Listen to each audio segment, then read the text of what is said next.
I am Dr. H.V. Srinivas. I am a consultant neurologist at Sagar Group of Hospitals. Today I will be talking to you something about epilepsy. Epilepsy is a very common neurological problem. Almost 1% of population are affected by that. For example, if Bangalore has 120 lakhs population, there is at least 1 lakh patients with epilepsy. Of course, you will be surprised, 1 lakh patients, but we don't hear so much about it. Absolutely, you won't hear so much about it because the diagnosis is wrapped under the blanket. They don't want it to be told. You see, if you go to a party, you start discussing about, oh, I had a heart attack, I went to XYZ surgeon, I spent so much money. But when it comes to epilepsy, no one wants to say that my child has epilepsy or I have epilepsy, or no one. Why is this so? Let us see why this happened. Epilepsy is a very common problem since more than 5,000 years ago. So all those ideas, what was there 5,000 years ago, is still being continued. There are many myths, misunderstandings and stigma attached to epilepsy, and that is the reason people don't come out with a diagnosis of epilepsy. Now let me explain what is epilepsy. Epilepsy is not just fits. Fits or seizures or convulsions, for that matter, can occur due to a variety of causes. For example, a diabetic patient who takes insulin, he doesn't take his diet or a food. So he may develop a low glucose and has convulsive movements. Now that is not epilepsy. Epilepsy is a recurrent phenomena and it is different from the other causes. Now what are the types of epilepsy? So I will just demonstrate the common type of epilepsy where most of you, the general public, also can diagnose. That is when a person, as he is standing now, suddenly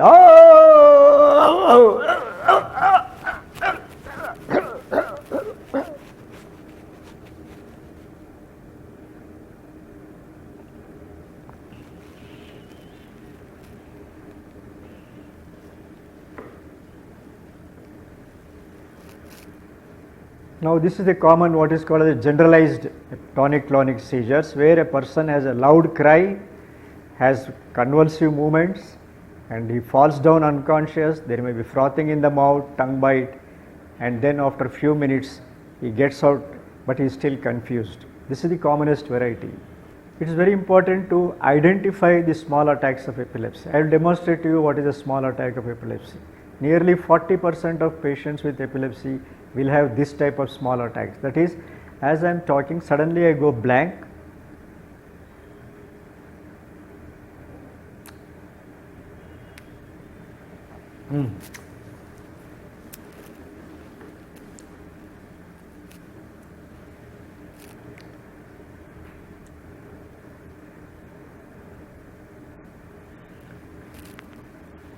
So what you observe is suddenly go blank, there is a staring look and there is a chewing, champing movement as though something is there in the mouth, and then unresponsive. This is a very common small attack types of epilepsy. So every patient with epilepsy must be aware of this. The another type of small attack which occurs especially in young girls is this sort of a jerk, bechbilodu. Of course, many people while they are falling asleep, they get a jerk like this. That is normal. But as I am talking, as I am working, suddenly I get a jerk. That is an abnormal thing. That is also a small type of epilepsy. Now that is the types of epilepsy. Now the misunderstandings about epilepsy is world over. You may be surprised that we have what is called as the International Bureau for Epilepsy world over, started by a non-medical man to educate people that epilepsy is an eminently treatable condition.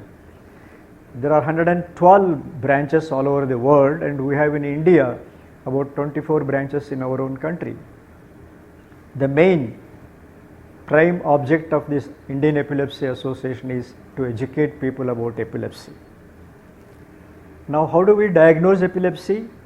Well, purely by the person who has witnessed the attack must come forward and give the description. I must say the modern technology of the smartphones have immensely helped us to make a proper diagnosis, because we tell the relatives at home that whenever a person has epilepsy attack, please record it on your mobile video and bring it and show it to us. It really helps us a lot to help back the patient. Otherwise, it is basically from the history. Are there any investigations to make a diagnosis? Well, no investigation will tell completely that yes, this is an epilepsy. It is entirely the history from the observer. There are investigations to know what is the cause of epilepsy or what is the type of epilepsy, like EEG, electroencephalograph, which will tell us the type of epilepsy, and imaging like MR brain, which will tell whether epilepsy is due to any infection or a tumor or like that. More than 90% of the time, the MR scan is normal. Why? Because the MR scan is normal because there is no infection or tumor seen. Then why does epilepsy occur? It is because of a sudden abnormal electrical discharge from the brain. Due to unknown reason, we don't know why there is a sudden abnormal electrical discharge, and because of that a person gets the seizures. Is epilepsy treatable? Of course it is treatable. At one time there was no treatment, but today epilepsy is eminently treatable. 75 to 80% of people with epilepsy can be completely controlled with a ordinary cost-effective drugs. How long to take treatment? Some people, there is a misconception that it is a lifelong treatment. No, it is not lifelong treatment. Once a person is free from seizures for 2 to 3 years, we can withdraw the drug in great majority of people. Is epilepsy contagious? Absolutely not. You can have food from the same plate, you can live together, it is not contagious. Hereditary, another great myth. Oh, nammaniyalli yarigu illa, nanige henga bantu. Hereditary is extremely small in number, and that too only certain types of epilepsy are hereditary. A great majority of them are not hereditary. Is there any restrictions? There are hardly any restrictions in a person with epilepsy. The only thing we emphasize is the medicine should be taken absolutely regularly.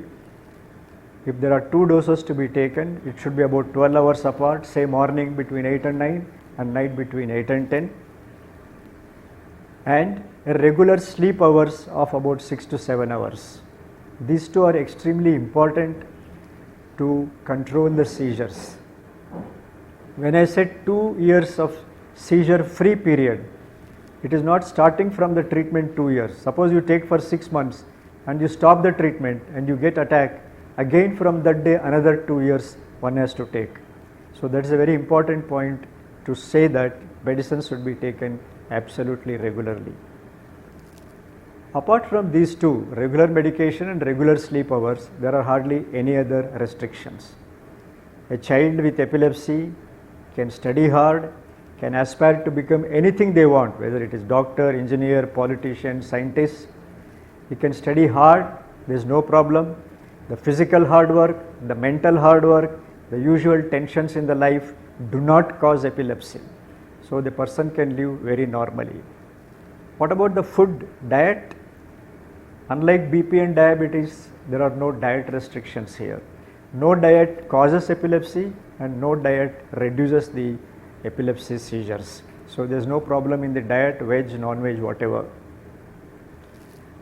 I get questions say, sir, my husband is always in front of the computer. Of course, this is the age of computer. You tell me which profession doesn't have computer. Watching the TV or working on the computer is not harmful. It is not going to cause any epilepsy. Absolutely no problem. I want to get married. Is it okay? Next question. Absolutely, there is no problem at all. When my patient says, sir, na magulige madhuve madbekantiddeve, I said, yes, go ahead. Today only you can get her married. There is no problem. So epilepsy doesn't come in the way of marriage, pregnancy, childbirth, having a children, it doesn't come in the way at all. But when a person is likely to be pregnant, we advise them to monitor the particular tablets, or we prefer some drugs during pregnancy than other drugs.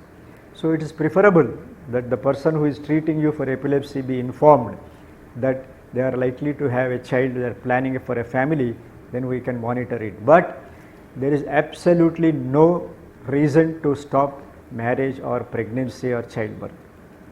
Even after childbirth, the person can feed the baby, breastfeed the baby, continuing the medication.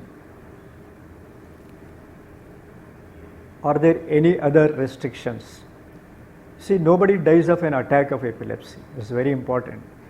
People who witness an attack, or it's very frightful, there is no doubt about that. But accident out of being unconscious can cause death. Like for example, driving. So a person who is driving gets an attack while driving, he may meet with an accident. Swimming, a person who has epilepsy and he is swimming there and he may get an attack and drown. So those activities like adventure sports, driving or swimming are not advisable in a patient with epilepsy. Is it for lifetime? Oh no, not at all. Once the seizures are well controlled for 6 months to 1 year, abroad they issue a driving license even when you are continuing the medication. So the restrictions are only for 1 year of seizure free period, provided you continue taking medicines very regularly. Well, is there any way to prevent epilepsy? Oh, of course. You see, you open a newspaper every day, there are road traffic accidents, and many young people are having head injury because of the two-wheeler accidents. Why? Because they don't wear helmets. One should wear proper helmet properly, not for the sake of police, you just put some miner's hat and go. When I tell my patients, why don't you use the helmet? He says, illa sir, police yaru nodadilla. I said, why should police tell you to take care of your brain? So I counter them with a question, when you all go out of the house, do you lock your house? No, of course sir. Why? Because a TV set is stolen or a suitcase is stolen. What about your brain? It is your responsibility, not the responsibility of policemen. So please wear the helmet properly and secure it with the proper belt.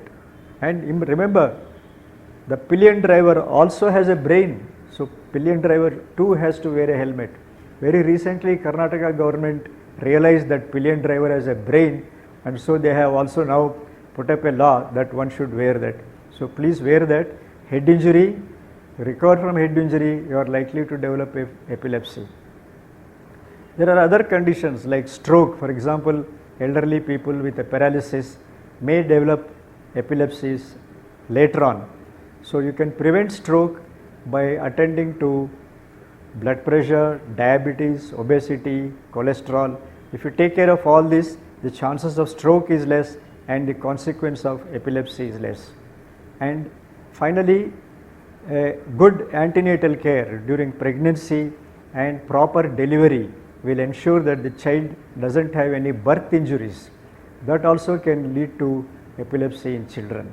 So there are quite a few preventable causes. Please note this, spread this message to others that what epilepsy is eminently treatable in 75 to 80%.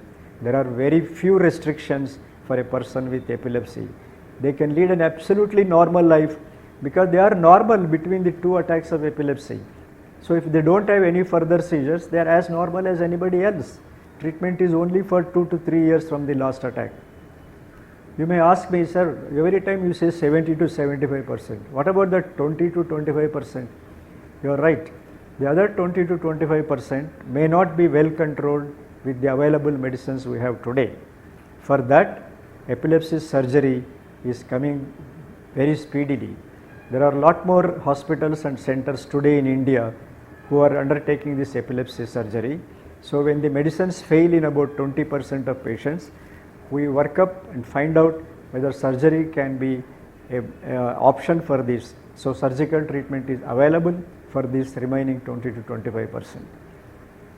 Thank you very much for your patient hearing. Please spread the message. This is very important because epilepsy should come out of the shadows. The International Bureau of Epilepsy has come out with this slogan, epilepsy out of shadows. They are all in the shadows because nobody wants to talk about this, thinking that a person with epilepsy is not normal, it is hereditary, it is genetic, it is contagious, there is no treatment available, he cannot do normal activities, he cannot read. All these myths are there. Kindly see that you spread this message.